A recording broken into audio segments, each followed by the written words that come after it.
네, 우리 하나님 말씀 보겠습니다. 출애굽기 13장 말씀입니다. 출애굽기 13장 17절부터 우리 22절까지의 말씀입니다.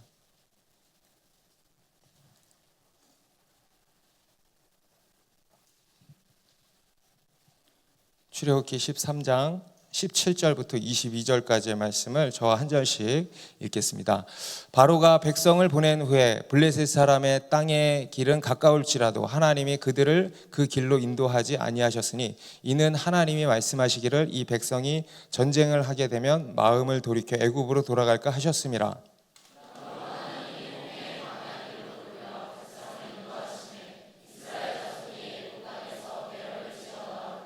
모세가 요셉의 유고를 가졌으니 이는 요셉이 이스라엘 자손으로 단단히 맹세하게 하여 이르기를 하나님이 반드시 너희를 찾아오시리니 너희는 내 유고를 여기서 가지고 나가라 하였음이더라. 여호와께서 그들 앞에서 가시며 낮에는 구름 기둥으로 그들의 길을 인도하시고 밤에는 불기둥을 그들에게 비추사 낮이나 밤이나 진행하게 하시니 낮에는 구름 기둥 밤에는 불기둥이 백성 앞에서 떠나지 아니하리라. 아멘. 네, 우리 수련의 은혜가 너무 강력해서 앞에 말씀을 다 잊어버린 것 같아. 저도 막 생각이 잘 안 나. 그런데 여러분 동일한 하나님이 역사하십니다. 네, 동일한 성령 하나님이 역사하십니다. 네, 이번에도 우리가 정말 통하는 은혜가 늘 있지 않습니까? 한 영어로 통하는 은혜. 그것이 무엇이었습니까? 할렐루야. 어린 양으로 통하는 거예요. 네, 어린 양 예수 그리스도. 네, 하나님께서 출애굽기에 이스라엘 백성들과 또 애굽과 온 열방에게 보이고자 하셨던 표징은 오직 하나였습니다. 성경을 통하여서 창세기부터 요한계시록에 이르기까지 하나님이 우리에게 보이고자 하시는 표징은 오직 하나입니다. 바로 어린 양, 죽임당하신 어린 양이십니다. 그 어린 양의 피로 이스라엘을 구원하셨고요, 또 그 어린 양의 피로 그들을 하나님의 백성으로 자녀로 삼으실 뿐만 아니라 당신의 군대로 삼으셨습니다. 우리 지난 본문에서는요, 하나님이 또 한 번 꽝 하고 도장을 찍어주시는데요, 너희는 내 것이다. 그게 바로 우리들입니다. 예, 여러분, 우리는 누구라고요? 하나님의 것입니다. 예, 따라해봅시다. 나는 주님의 것입니다. 여러분, 하나님께서 오늘날 우리도 당신의 백성, 당신의 자녀로 삼으실 뿐만 아니라 당신의 군대로 우리를 부르셨습니다. 그것이 우리를 향한 하나님의 높으신 부르심이라고 했습니다. 여러분, 이 복되고 영광스러운 높으신 부르심을 다 받으셨습니까? 여러분, 이 높은 부르심을 따라 사는 우리가 되기를 축복합니다. 그런데 그렇다면 우리가 이 하나님의 군대로 부름을 받았다면 여러분, 우리에게 뭐가 있어야 돼요? 싸울 무기가 있어야 하지 않겠습니까? 또 어떤 싸울 전략이 있어야 하지 않겠습니까? 여러분, 하나님께서요, 이러한 무기, 이러한 전략, 이러한 능력도 우리에게 주실까요, 안 주실까요? 당연히 주신다는 겁니다. 이 땅의 것들과 비교할 수 없는, 이 땅의 것들과 가히 비교할 수 없는 하늘에서부터 내려오는 특별한 무기와 능력과 전략을 주신다라는 것입니다. 우리 고린도후서 10장 4절에서는요, 이렇게 말씀하는데요, 같이 읽습니다. 시작. 우리의 싸우는 무기는 육신에 속한 것이 아니요 오직 견고한 진도 무너뜨리는 하나님의 능력이라. 여러분, 우리의 싸우는 무기가 뭐라고 합니까? 하나님의 능력이라는 거예요. 곧 하나님이 우리의 무기시고 우리의 능력이시고 우리의 전략이 되신다는 겁니다. 할렐루야. 그러면 그 하나님의 능력은 구체적으로 어떤 것인가? 하나님의 능력이 우리의 싸우는 무기가 된다, 좀 이렇게 막연하지 않습니까? 그것은 구체적으로 실제적으로 어떤 것인가? 저는 오늘 우리가 읽은 본문이 그것을 아주 실제적으로 보여주고 계신다는 생각이 들었는데요, 오늘 그 비밀을 우리가 다 깨닫게 되고 그 하나님의 능력을 취하는, 소유하는 우리가 되기를 바랍니다. 이스라엘 백성들은 이제 드디어 애굽을 빠져나왔습니다. 이것은 그 누구도 감히 상상할 수 없는 엄청난 기적이었습니다. 여러분, 이스라엘 백성들이 지금 애굽을 막 나가는데요, 마음이 어땠겠습니까?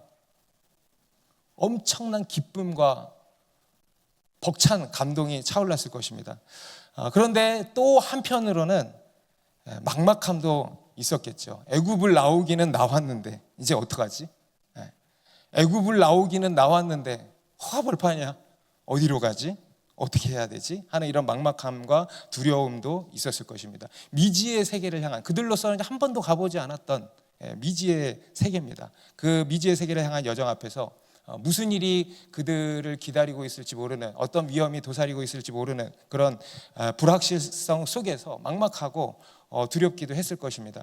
그런데 그때 또 한 번 놀라운 일이 이제 일어난 건데요, 마치 하나님께서 40년 전에 호렙산에서, 40년 전이 아니죠, 얼마 전 호렙산에서 모세에게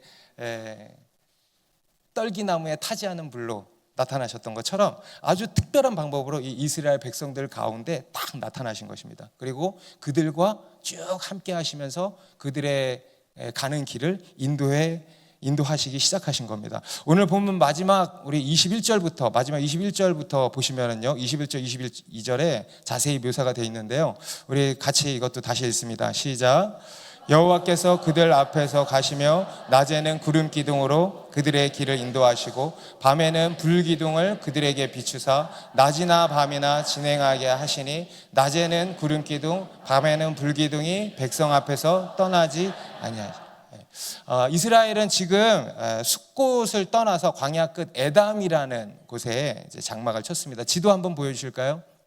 우리가 지난 시간에 라암셋을 나와서 숫곳에 이르렀다 그랬죠. 그리고 그 숫곳을 떠나서 이제 광야 끝입니다. 에담이라는 곳에 장막을 친 것입니다. 그렇게 장막을 치니 20절에 그렇게 나옵니다. 그곳에 에담에 장막을 치니 21절에 하나님께서 그들 가운데 나타나셨다는 거예요.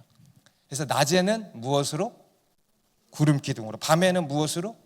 불 기둥으로 그들과 함께 하시면서 그들을 떠나지 아니하셨다. 그들과 함께 하셨다라는 것입니다. 오늘날에도 이런 특별한 자연현상이 나타나는 게 찍혀가지고 해외 토픽에 나오는 것을 보신 분들이 있죠. 그래서 정말 구름 기둥 같은 것이 또는 막 불 기둥 같은 것이 막 이렇게 있어서 일시적으로 이제 나타나는 그런 것들도 있는데, 이것은요 그런 차원의 것이 아니죠. 자연현상이 아닙니다. 아주 초자연적인 하나님의 임재의 기둥이었던 것입니다. 여러분 믿으십니까? 네. 그래서 낮에는 구름 기둥으로 사막의 뜨거운 햇빛과 열기를 보호해 주시고요. 여러분 그 광야 50도가 넘는 어마어마하게 뜨거운 곳 아니겠습니까? 거기서 어떻게 사람이 삽니까? 그런데 하나님이 구름 기둥으로 그들을 덮어주신 거예요. 그래서 뜨거운 햇볕과 열기로부터 보호해 주시고, 또 밤에는 또 추워요. 밤에는 일교차가 굉장히 큽니다. 광야는. 그래서 밤에는 불기둥으로 추위와 맹수를 비롯한 그야말로 어둠으로부터 보호해 주신 것입니다. 그리고 또 무엇보다 그 불기둥과 구름 기둥으로 그들이 가야 할 길을 친히 인도해 주기 시작하셨다라는 것입니다. 그래서 이 구름 기둥과 불 기둥은요, 마치 뭐와 같냐면요, 하나님의 다스리시는 지팡이, 규 있죠. 임금이 들고 있는 그 규, 이것이라고 할 수 있는 것입니다. 이 구름 기둥, 불 기둥은 하나님의 규인 것입니다. 여러분 이것이 오늘 이 구름 기둥과 불 기둥으로 나타나신 이 하나님이 우리에게 주시는 첫 번째 메시지가 뭐겠습니까? 바로 하나님께서는 이스라엘과 함께 하신다는 겁니다. 하나님께서 오늘날 우리와 함께 하신다는 겁니다. 여러분 우리가 하나님의 군대로 부름을 받긴 받았는데, 그렇죠? 하나님의 군대로 부름을 받아가지고 지금 수련회 가서도 또 한 번 그에 대해서 인침을 받고 군대로 부름을 받고 왔는데 집에 가니까 어때요? 내가 뭘 할 수 있지? 내가 과연 할 수 있을까? 내 삶이 이전과 같지 않을 거라고 막 그렇게 수련장에서 선포하고 왔는데 내가 이전과 같지 않을 수 있을까? 이런 생각이 들지 않습니까? 그런데요 여러분, 하나님이 우리와 함께 하신다는 거예요. 여러분 나를 보지 마시고 하나님을 보십시오. 하나님이 우리와 함께 하신다는 거예요. 오늘 본문은 성경에 나오는 하나님이 인간과 함께 하시는 가장 극적인 묘사입니다. 여러분 성경에 이보다 더 극적인 장면이 있던가요? 하나님의 임재가 가시적으로 나타나는 건 딱 여기서밖에 없어요. 가시적으로, 이것을 전문 용어로 쉐키나 영광이라 그래요. 하나님의 영광스러운 임재라는 뜻입니다. 이 쉐키나 영광으로 나타나셔서 함께 하시고 인도하시는 장면이 딱 여기밖에 없는 것입니다. 아주 이 하나님의 함께 하심의 극적인 묘사를 하고 있는 겁니다. 이 하나님의 함께 하심은 성경의 또 한 가지가 아니라 결국 이것입니다. 성경의 주제는 이것입니다. 성경은요, 창세기부터 계시록에 이르기까지 어떤 이야기냐? 하나님이 인간과 함께 하시는 이야기입니다. 하나님이 인간과 함께 하시는 그 함께 하심의 여정의 이야기가 바로 성경이고요. 그것이 바로 뭐냐? 복음입니다. 그럼 복음이란 뭐냐? 하나님의 함께 하심이에요. 여러분, 이 세상에 가장 놀라운 일 아닙니까? 놀라세요. 와, 여러분, 하나님이 천지 만물을 지으신 그 크신 하나님이 이 작고 작은 우리 인간에게 찾아오셔서 함께 하신다라는 겁니다. 여러분, 이 세상에서 가장 기이한 일입니다. 가장 신비스러운 일입니다.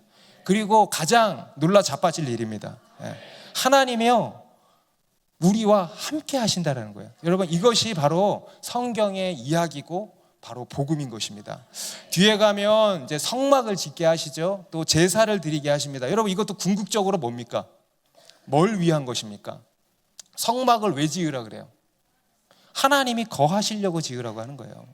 제사를 왜 드리라고 합니까? 하나님이 거하시려고 드리라고 하는 거예요. 하나님의 함께 하시는 것입니다. 그리고 그 성막이 종국적으로 성취된 것이 바로 이 땅에 인간의 몸으로 이 땅에 오신 하나님의 아들 예수 그리스도신 겁니다. 그래서 이 예수 그리스도, 예수님의 또 다른 이름이 나오잖아요. 그게 뭡니까? 임마누엘이에요. 하나님이 우리와 함께 하시도다. 그게 예수님이세요. 우리와 함께 하시는 하나님, 그게 예수님이신 겁니다.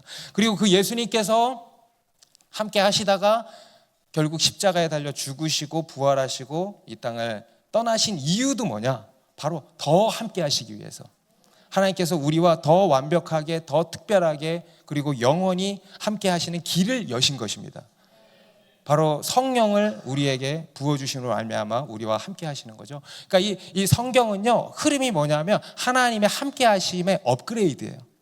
하나님의 함께 하심이 계속 업그레이드되고 그래서 성경의 마지막 계시록이 말씀하는 게 뭐냐? 바로 하나님의 함께 하심의 완성을 보여주는 거 아니겠습니까? 여러분, 천국이 되는 이유는요, 하나님의 함께 하심이 완성되기 때문입니다. 새 하늘과 새 땅, 새 예루살렘, 지금도 하나님이 우리와 함께 하시잖아요. 그런데 지금과 비교가 안 돼. 차원이 달라요. 그 함께 하심의 정도가, 그 함께 하심의 완성, 이것이 바로 계시록에서 보여주는 것이고요. 이것이 성경이 우리에게 보여주는, 하나님께서 우리에게 보여주시는 하나님의 큰 그림인 것입니다. 하나님의 함께 하심, 이것이 하나님께서 우리에게 주시는 완전한 복인 겁니다. 할렐루야. 여러분, 이 복을 받으셨습니까? 여러분, 이 복이 완성될 것입니다. 그래서 성경에서 우리를 향한 수많은 약속의 말씀을 주시지만 그 중에서도 최고의 약속이 뭐냐? 바로 함께 하심의 약속이에요. 두려워하지 말라, 내가 너와 함께 함이라.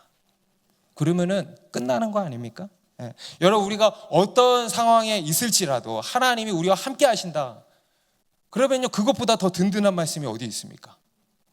우리가 불 가운데 지나고 우리가 물 가운데 지날지라도, 우리가 망망대해를 표류할지라도 하나님이 우리와 함께 하신다. 그러면 샬롬인 거예요. 두려울 것이 없고 문제될 것이 없는 것입니다. 그러면 충분한 것입니다. 그리고 그러면 승리하는 것입니다. 여러분, 하나님께서 우리와 함께 하십니다. 우리가 가는 그 길이 외롭고 고되고 험난할지라도, 사망의 응침한 골짜기를 우리가 다닐지라도 하나님이 우리와 함께 하심을 믿으시기 바랍니다.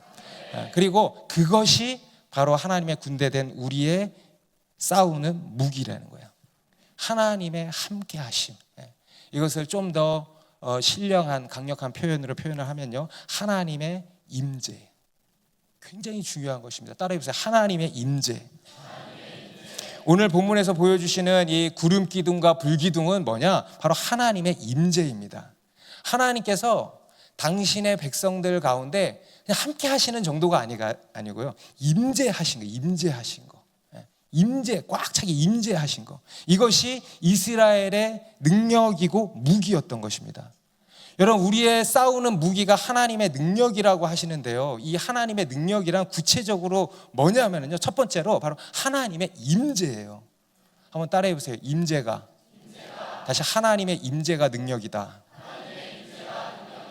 여러분, 무엇이 능력이라고요? 여러분, 하나님이 우리의 어떤 문제 상황 가운데 하나님이 임재하시면 그걸로 게임 셋이에요. 그래서 여러분, 우리가 어떻게 해야 되겠습니까?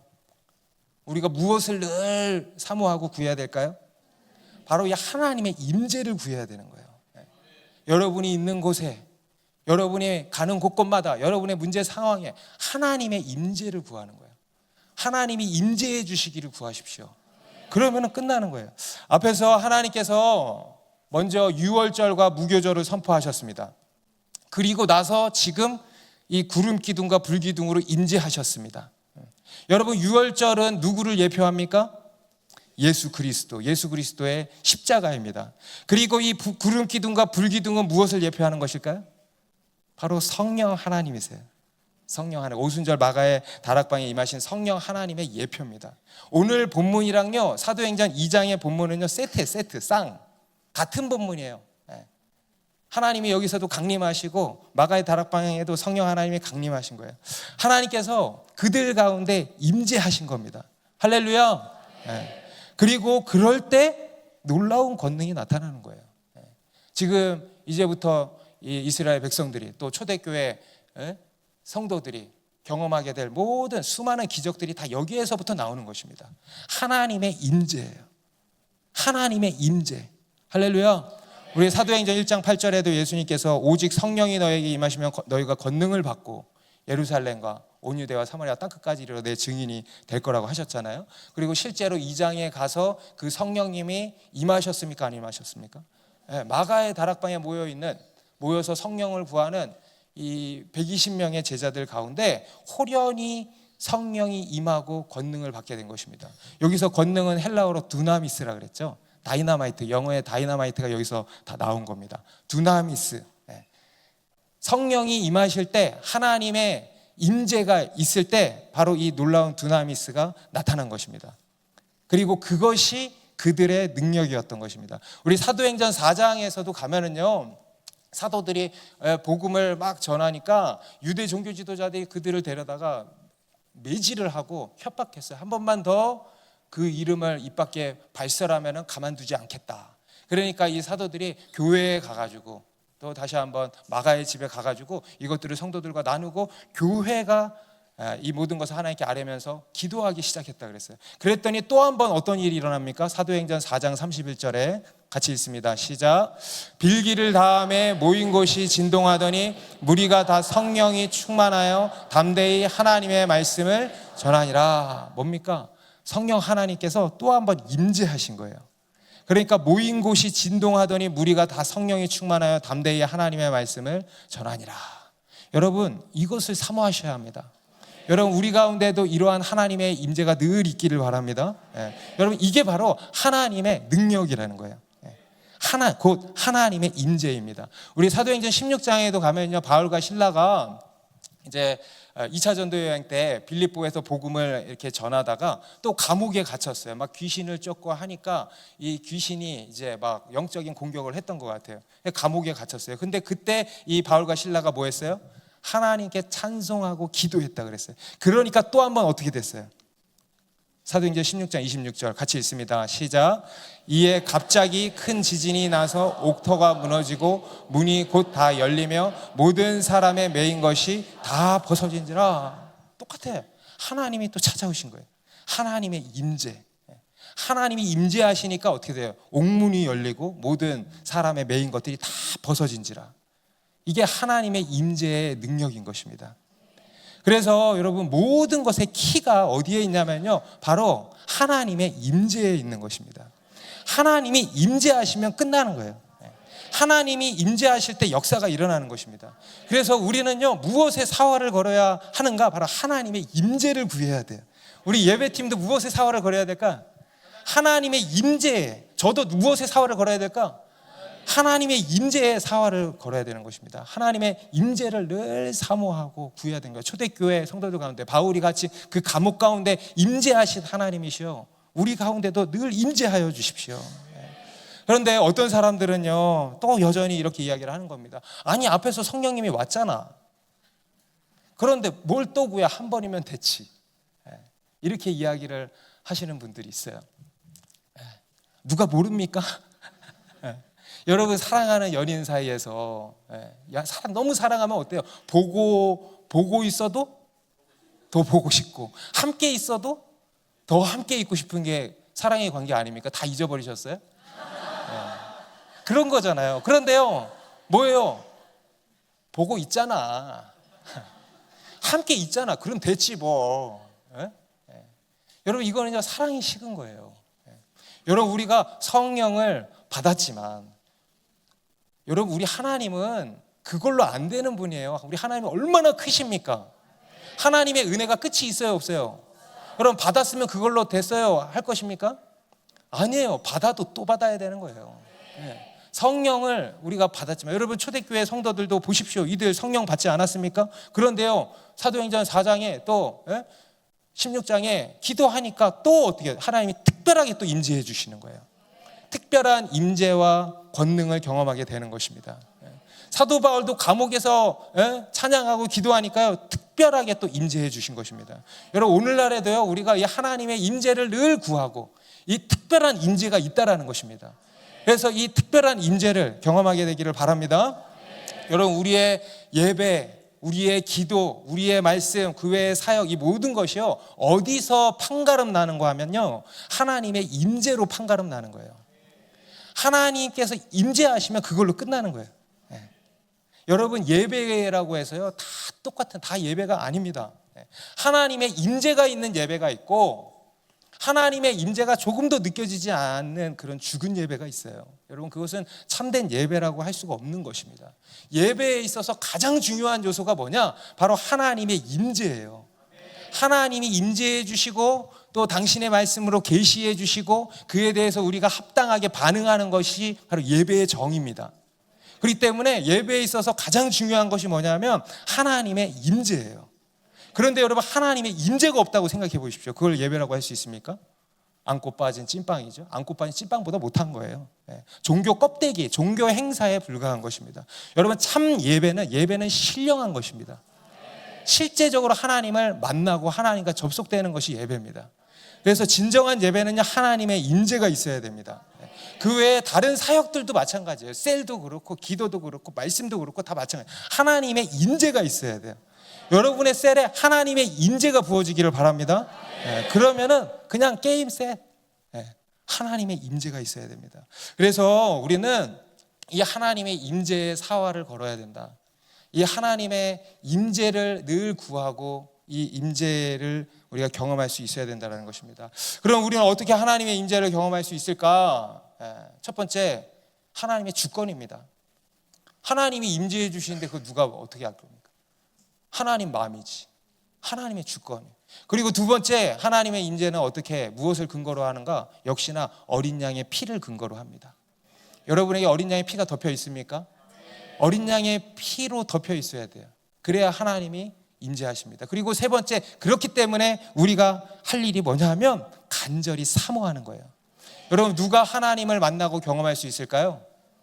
간절히 사모하는 자. 예레미야 29장 13절의 말씀 읽습니다. 시작. 너희가 온 마음으로 나를 구하면 나를 찾을 것이요 나를 만나리라. 다시 한번 시작. 너희가 온 마음으로 나를 구하면 나를 찾을 것이요 나를 만나리라. 온 마음으로 나를 구하면 찾을 것이요 나를 만나리라. 어려운 게 아니에요. 여러분, 우리 하나님은요, 공평하십니다. 공평하세요. 뭐 어떤 더 똑똑한 사람 만나주시고 더 믿음의 유산이 많은 사람 만나주시고 그런 게 아니에요. 누구를 만나주시냐? 사모하는 자, 누구나 할 수 있는 거예요. 간절히 바라는 자에게 찾아오시고 만나주신다는 것입니다. 여러분, 우리 교회에 한 애기 엄마가 있어요. 남편이 교회를 안 나와요. 과거에는 교회를 잘 다녔는데 지금은 이제 잃어버렸어요. 탕자야. 그래서 이제 애 하나 데리고 저 먼 곳에서 힘겹게 이렇게 하지만 기쁘게 교회를 왔다 갔다 하는 자매가 있습니다. 이번에 여름 수련회도 왔더라고요. 둘째 날 물놀이를 하고 이렇게 들어가는데 제가 그 자매를 만나서 이렇게 같이 그 자매 뒤에서 이렇게 따라 들어갔어요. 그런데 엄마가 애 혼자 이렇게 들쳐매고 막 이렇게 하는데 너무 힘겨워 보이는 거예요. 그래서 제가 뒤에 따라가는데 참 이렇게 남편도 없고 안 오고 혼자 너무 힘들겠다 하면서 제가 굉장히 마음이 쓰이는 거예요. 그래가지고 제가 무슨 말을 건네고 싶은데 남편도 없이 힘들겠다 이 말도 또 하면 안 될 것 같고 나 무슨 말을 해야지? 어떡하지? 그리고 또 내가 이런 말을 잘 못하거든 또. 그래가지고 그냥 나도 그냥 조용히 따라가고 있었어. 마음이 너무 쓰이고 너무 미안한 거예요. 내 목자가 돼가지고 이게 해줄 수 있는 말도 없고 너무 미안한 거예요. 그런데 그 물놀이 끝나고 오후 집회 때 마지막에 우리 조 목사님이 3명, 4명씩 짝지어서 기도시켰잖아요. 기도 이렇게 하라고 하는데 옆에 그 자매가 있는 거예요. 그리고 제 앞에는 이제 저희 와이프 앉아 있었고 옆에 다른 자매가 있고 해가지고 4시에 조를 짰어요. 그래서 한 명 기도 받으라고 해서 그 자매 기도 받으라고 하고 우리가 무릎을 꿇고 발을 이렇게 딱 손에 얹고 기도를 하는데 펑펑 우는 거예요. 손을 얹자마자 펑펑 우는 거예요. 근데 제가 그때 무슨 생각을 했냐면은 와, 하나님이 제대로 계획하셨구나. 하나님이 그 자매가 그러더라고요. 애 때문에 제대로 집회도 사실 못 드렸대. 근데 그때 그 타이밍에 애가 완전 뻗어서 잠이 들고 기가 막히게 하나님이 인도해 주셨다 그러더라고요. 하나님이 정말 제가 대단한 사람은 아니지만 그래 상징적인 사람이잖아요. 상징적이잖아. 그러니까 하나님이 이 자매를 위해서 이거를 완전히 계획하셨구나. 그러고는 이 자매가 쓰러져 버렸어. 완전히 막 하나님의 임재가 너무 강해가지고. 그래가지고 정말 저 개인적으로도 너무 감사했어요. 나 해줄 수 있는 게 하나도 없는데 하나님이 해주시는구나. 여러분, 사람은 위로가 안 돼요. 저한테 기대하지 마세요. 여러분, 오직 하나님만이 위로가 되십니다. 하나님이 직접 위로해 주신 거예요. 무엇이 위로가 됩니까? 하나님이요, 그 자매를 다 보고 있다는 거예요. 내가 다 보고 있어. 힘겹게 왔다 갔다 하는 거 내가 늘 함께 했고 너를 알고 있고 너를 보고 있어. 너가 나를 얼마나 사랑하는지, 너가 나를 얼마나 사모하는지 내가 다 알아. 이렇게 말씀해 주시는 거예요. 그러니까 그거에 너무 큰 위로를 받는 거죠. 그 자매가 그러더라고요. 하나님의 강력한 임재의 시간이었대. 그게 복이에요. 그래서 제가 그것을 보고 나서 깨달았어요. 저 자매가 안 된 게 아니고 내가 안 된 거구나. 내가 불쌍한 거구나. 저게 복이 있고 나는 복이 없는 거구나. 그렇지 않습니까? 그런 거예요. 그 아들이요, 굉장히 복되게 보이더라고. 저게 복된 것이로구나. 저게 안 된 게 아니고 내가 안 된 것이로구나. 여러분, 우리 그리스도인은요 바로 이 하나님의 임재로 사는 자들입니다. 이 하나님의 임재를 갈망하고 사모하는 자가 바로 우리들입니다. 여러분, 기도가 무엇입니까? 여러분, 도대체 기도의 자리에서 구하시는 게 무엇입니까? 바로 하나님의 임재를 구하는 게 기도예요. 구하라 주실 것이요, 찾으라 찾아낼 것이요, 문을 두드리라 그리하면 너에게 열릴 것이라고 하셨는데 도대체 무엇을 구하라고 하시는 것인가? 바로 하나님이에요. 우리 누가복음 말씀에는 그러죠. 그러면 하늘 아버지께서 구하는 자에게 무엇을? 성령을 주시지 않겠느냐 하셨어요. 여러분, 우리의 유일한 기도 제목은 바로 성령, 하나님의 임재인 것입니다. 여러분, 우리 교회에, 우리의 예배에, 우리의 골방에, 우리의 셀과 가정에, 우리의 삶의 모든 영역에 하나님의 임재로 가득하기를 바랍니다. 여러분, 이거 본당에 이런 예배의 자리가 아니라도 여러분 공간에도 하나님의 임재가 있습니다. 여러분이 머무는 공간, 자동차에도 하나님의 임재로 가득 차기를 바랍니다. 우리 더 사랑하는 교회 이 본당 공간 얼마나 귀한 공간입니까? 늘 와서 기도하고, 그렇죠? 이 공간에도 하나님의 임재가 가득하기를 바랍니다. 여러분, 초대교회에 임하셨던 그 하나님의 강력한 임재가 오늘날에도 있는 줄 믿습니다. 어떤 곳에? 사모하는 곳에, 갈망하는 곳에, 여러분 우리의 예배, 우리의 셀과 우리의 교회, 우리의 가정에 하나님의 임재와 권능이 가득하기를 바랍니다. 그리고 두 번째로 하나님께서 이 이스라엘 가운데 이제 임재해 주시고요. 또 어떻게 하셨는가? 그들을 친히 인도해 주셨다는 것입니다. 우리 21절 다시 보면 같이 읽습니다. 시작.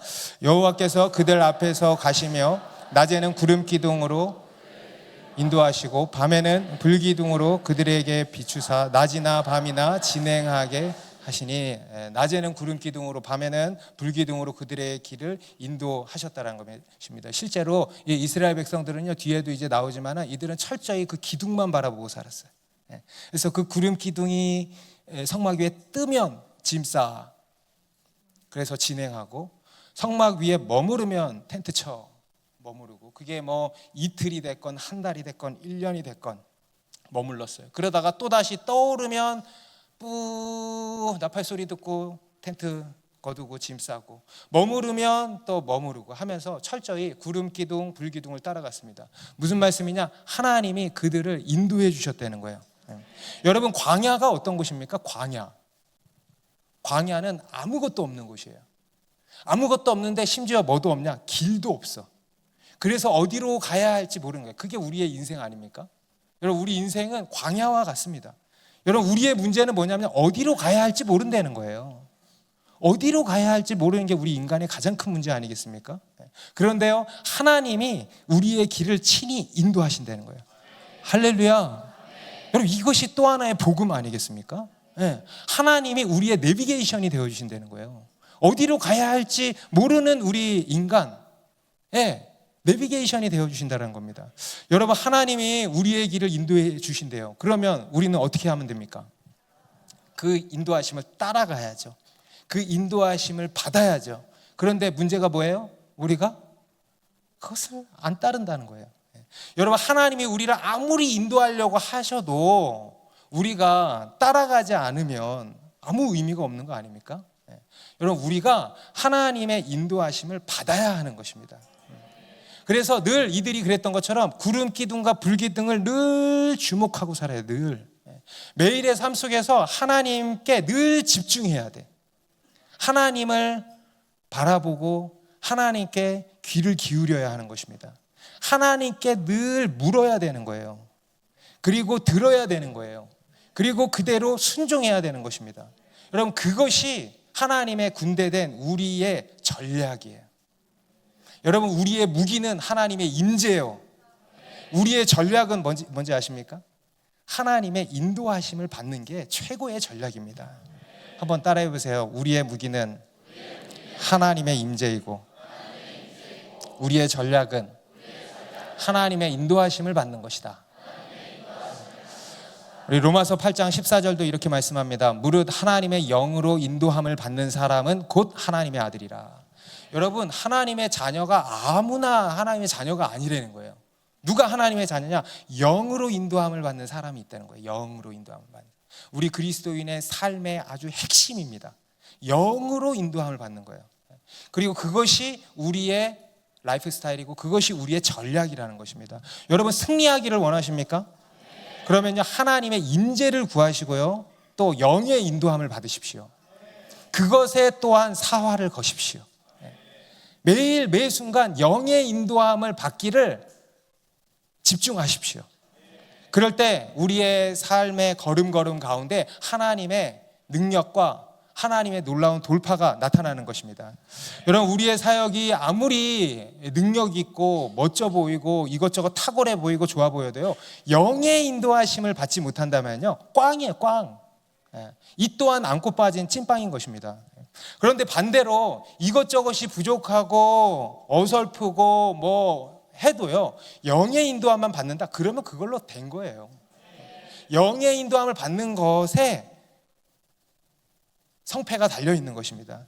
그래서 여러분, 영의 인도함을 받으십시오. 영으로 사십시오.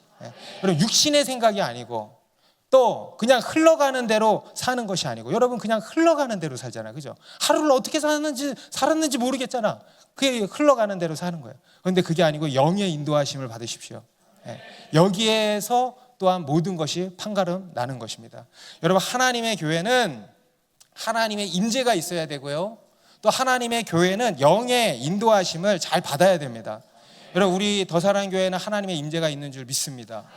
더 있기를 바랍니다. 또 영의 인도함을 받는 교회인 줄 믿습니다. 우리가 이번 여름 사역 때도요, 하나님이 정말 큰 은혜를 주셨지만 그것도 결국 어떤 은혜인가 하면요, 하나님이 우리 가운데 임재해 주신 것이고요, 또 우리를 인도해 주신 거예요. 영의 인도하심이 있는 것을 우리가 다 느끼는 거예요. 아, 하나님이 한 영으로 이렇게 우리를 지금 인도하고 계시는구나 라는 것을 우리가 몸소 경험하니까 그것이 은혜가 된다고 하는 거예요. 우리 선교팀들도 제가 보니까요, 영상을 보면서 특징이 뭐냐면 키워드가 하나씩들이 다 있어. 그렇죠? 뭐 두바이는 플라워라 그러더라고. 또 뭐 등등등 막 다 이런 컨셉들이 이렇게 하나씩 다 있더라고요. 그게 뭐냐면요, 다 하나님의 성령의 인도하심인 것입니다. 그리고 그것으로 하나님을 경험하고 은혜를 받았다고 하는 거 아니겠습니까? 여러분, 이러한 은혜가 우리 가운데 계속되기를 바랍니다. 이러한 은혜가 우리 가운데 계속될 것입니다. 그러면 우리는 이 영의 인도하심도 어떻게 받을 수 있는가? 마찬가지 이것도요, 우리 하나님은 공평하세요. 스킬의 문제가 아니고 마음의 문제입니다. 스킬의 문제가 아니고 태도의 문제입니다. 우리가 하나님의 인도하심을 받고자 하는 그런 마음과 태도를 가지고 있으면요, 받게 되는 거예요. 그러한 마음의 자세를 가지고 하나님께 묻고 귀를 기울이고 순종하고자 한다면 하나님께서 반드시 우리를 인도해 주신다라는 것입니다. 너무 공평하지 않습니까? 이것저것 뭐 은사가 있는 사람들이 아니에요. 모든 사람, 우리가 사모하는 모든 이에게 하나님이 말씀하시고 인도해 주신다라는 것입니다. 여러분, 우리가 하나님의 인도하심을 받지 못하는 것은 못하는 게 아니고 안 하는 거잖아요. 우리가 인도하심을 받고자 한다면, 그래서 온 마음을 하나님께로 향하고 주파수를 하나님께로 맞춘다면 하나님이 말씀하실까 안 하실까요? 말씀하시고 우리를 인도해 주시는 줄 믿으시기 바랍니다. 그래서 성경 말씀을 통해서, 때로는 하나님이 가장 즐겨 사용하시는 방법이죠. 성경 말씀을 통해서 우리를 인도해 주세요. 또 그 외에 특별한 방법으로 마음의 감동, 또 어떤 마음의 어떤 생각, 주님 이거 어떻게 할까요? 하는데 어떤 지혜가 떠오르는 거예요. 주님 이거 어떻게 하면 좋을까요? 하는데 누군가가 생각이 나는 거예요. 무언가가 생각이 나는 거예요. 비록 그 자리에 생각이 안 나더라도 지속적으로 묻고 하나님께 귀를 기울이고 있으면 생각지 못한 때 하나님이 뿅 하고 떨어뜨려 주시는 거예요. 하나님께서 말씀해 주시는 것입니다. 어떤 경우는요, 꿈을 통해서 말씀하실 때도 있죠. 환상, 또 그 외에 어떤 예언의 은사를 통해서도 말씀하실 때도 있습니다. 누군가의 입술을 통해서도 말씀하실 때 있어요. 지지난주 수요일 날 수요예배 끝나고 이제 끝났는데 어떤 한 형제가 선교 가서 은혜를 엄청 받았어요. 이 형제가 막 은혜 또 엄청 잘 받는, 엘리야처럼 은혜를 엄청 잘 받는 그런 형제. 근데 이 형제가 이제 선교를 갔다 와가지고 은혜를 엄청 받고 기도를 해달라 그러더라고요. 그래서 무슨 일이 있나 해서 물어봤더니 그런 건 아니고 그냥 하나님께 쓰임 받고 싶대. 기도를 해달래. 그래서 기도를 해주는데 제가 문득 그게 생각이 나는 거예요. 그 예수님이 타고 가신 나귀가 생각이 나는 거예요. 그래서 주께서 쓰시겠다 하라 해가지고 풀어온 그 나귀, 그래서 묶인 것이 풀리게 해달라, 이런 기도를 하게 됐어요. 근데 기도가 끝나고 이 형제가 깜짝 놀라는 거예요. 자기 선교 가서 어떤 분이 자기 기도해 줬는데 똑같은 기도를 해줬다는 거예요. 낙이 풀려야 된다고. 그리고 또 그 주일에 또 낙이 나왔잖아. 하나님이 지속적으로 이렇게 말씀을 하시는 거예요. 하나님이 그렇게 인도를 해주시는 거예요. 그리고는 이제 그 다음 날인가 교회 여기 카페에서 만나는데 와 있더라고요. 그래서 어쩐 일이냐, 회사 안 가고 어쩐 일이냐 그랬더니 집 보러 왔대. 이사부터 하려고. 원래 이사 올 생각이 전혀 없었던 형제인데 하나님이 그렇게 인도를 하시니까 이렇게 순식간에 이렇게 인도를 해주시는 거예요. 할렐루야. 그래서 여러분, 이것이 하나님의 인도하심입니다. 이것이 군사의 삶입니다. 영의 인도함을 받는 것입니다. 그런데 이제 한 가지 우리가 하나님의 인도하심을 받음에 있어서 문제가 되는 것이 뭐냐면요, 바로 이제 우리 안에 어떤 두려움이 있다라는 겁니다. 하나님의 인도하심을 받는 것에 대해서 내심 그것이 참 기대되기도 하지만 또 한편으로는 두려운 거예요. 왜냐하면 하나님이 우리가 감당치 못할 길로 인도하실까 하는 이 걱정이 우리 안에 생기는 것입니다. 하나님의 인도하심을 받으려고 하는데 하나님이 나보고 선교사 하라 그러면 어떡하지? 카메룬 선교 나가라 그러면 어떡하지? 파키스탄 습도 100%, 파키스탄 선교 나가라고 하시면 어떡하지? 아니면 선교사를 넘어서 순교사로 나를 부르시면 어떡하지? 하는, 내가 감당하지 못할 어떤 길로 가라고 하시면 어떡하지? 하는 이런 두려움 때문에 하나님의 인도하심에 선뜻 귀를 열지를 못하는 거예요. 여러분 그런 분도 혹시 계십니까? 안심하십시오. 여러분 오늘 본문이 그에 있어서 말씀하시는 것이 있습니다. 하나님께서는요 우리를 인도해 주시는데 어떻게 인도해 주시냐? 우리의 수준을 따라서 인도해 주셔요. 안심하십시오. 여러분의 믿음의 수준을 따라서 인도하신다는 것입니다. 우리의 연약함을 아시고 우리를 배려하셔서 우리에게 맞도록 인도하신다는 겁니다. 우리 17절 말씀 같이 읽습니다. 시작. 바로가 백성을 보낸 후에 블레셋 사람의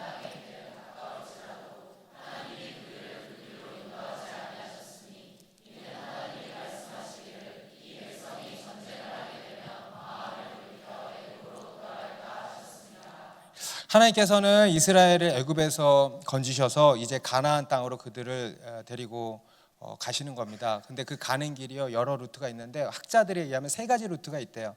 근데 그 중에서 가장 빠른 길이 뭐냐면은 지도 아까 거 다시 한번 띄워주실 수 있나요? 네. 저 오른쪽 위에 보면 블레셋 보이죠? 거기 보면 가사라는 지역도 보이죠? 저쪽 지중해 해안가 길로 이렇게 해가지고 가나안 땅으로 들어가면 제일 빠른 거예요. 딱 우리 눈으로 봐도 그렇죠.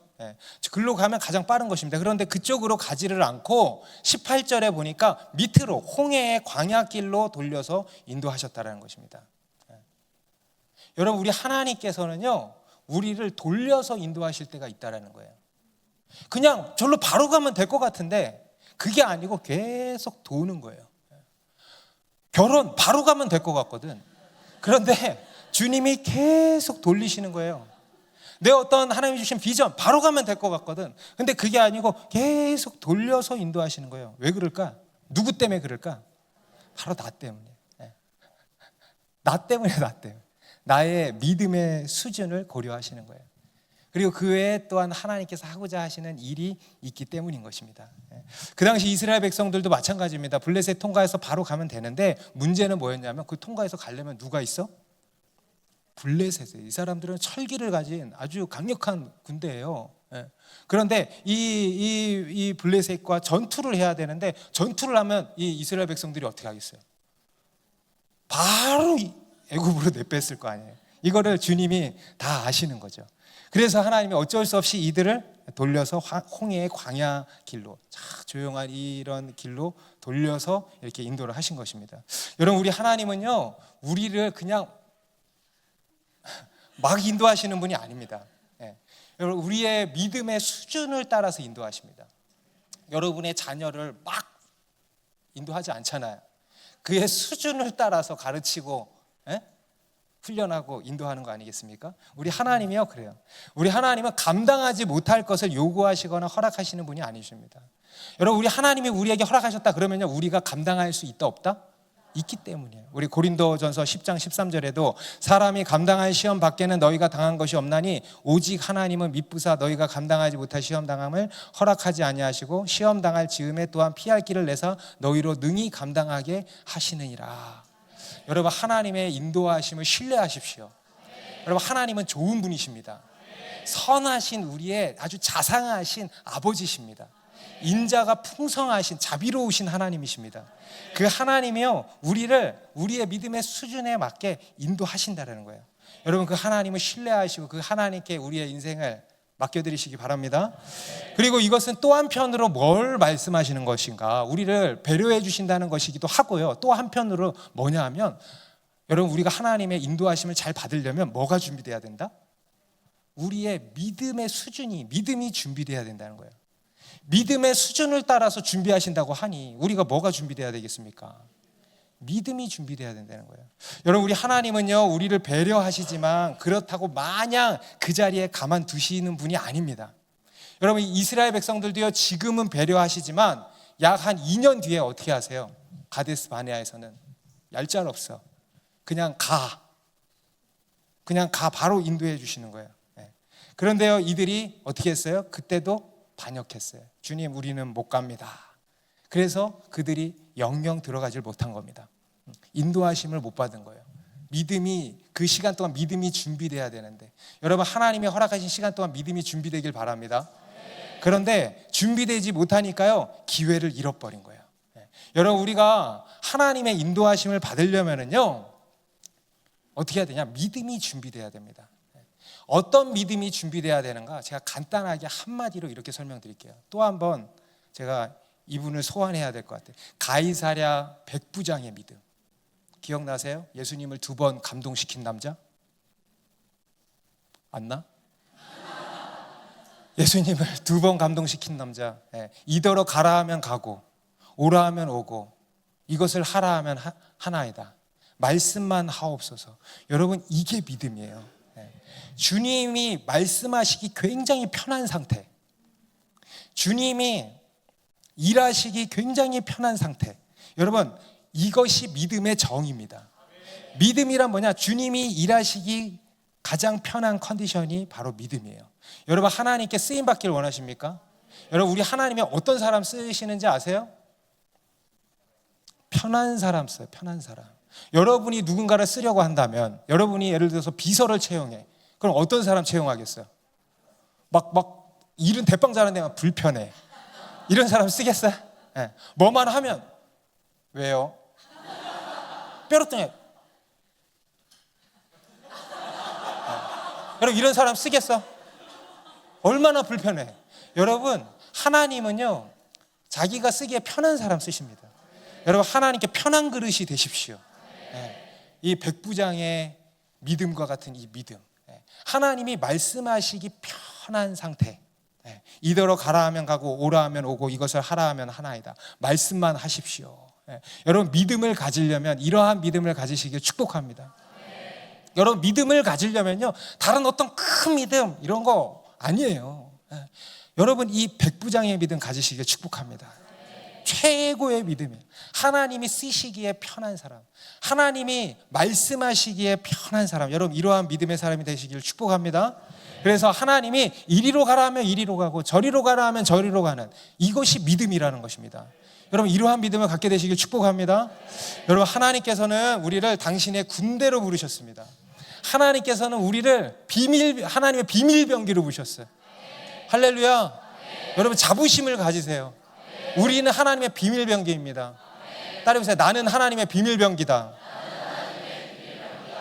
여러분, 그러한 비밀병기에 하나님이 주시는 또 하나의 특별한 능력과 무기와 전략이 있습니다. 바로 하나님의 임재예요. 여러분, 하나님의 임재를 갈망하십시오. 사모하십시오. 하나님께서 늘 우리 가운데 임재하시기를 구하십시오. 그러면 그것이 우리의 가장 강력한 무기가 된다는 것입니다. 다시 한번 우리 교회 가운데, 우리의 예배와 셀과 우리의 모든 사역 가운데 하나님의 임재로 가득하기를 주님의 이름으로 축복합니다. 그리고 두 번째 전략도 주셨어요. 바로 하나님의 인도하심을 따르는 거예요. 여러분, 오늘부터 다시 하나님의 인도하심을 따르기를 결단하십시오. 저는요 오늘 말씀을 보는데 진짜 우리 교회랑 너무 맥이 같아요. 진짜 새로운 시작. 할렐루야. 새로운 시작이, 새로운 시대가 열렸습니다. 그리고 이제 그 새로운 시작 앞에 주님이 예수의 피로 덮이라고 하시고요, 그리고 뭐예요? 구름 기둥과 불 기둥으로 우리 가운데 임재하시고 함께 하셨다는 거예요. 저는 우리 교회 가운데 이것이 실제라고 믿습니다. 하나님, 지금 기둥이 여러 개가 있지만 아무튼 구름 기둥과 불 기둥은 사실 하나입니다. 또 이렇게 오해하지 마세요. 하나가 두 가지 양상으로 나타나는 거예요. 하나님의 임재의 기둥이 세워졌습니다. 하나님께서 우리를 다스리기 시작하셨습니다. 하나님께서 우리를 인도하실 것입니다. 여러분, 하나님의 임재를 구하고 하나님의 인도하심을 따라가십시다. 기도하겠습니다.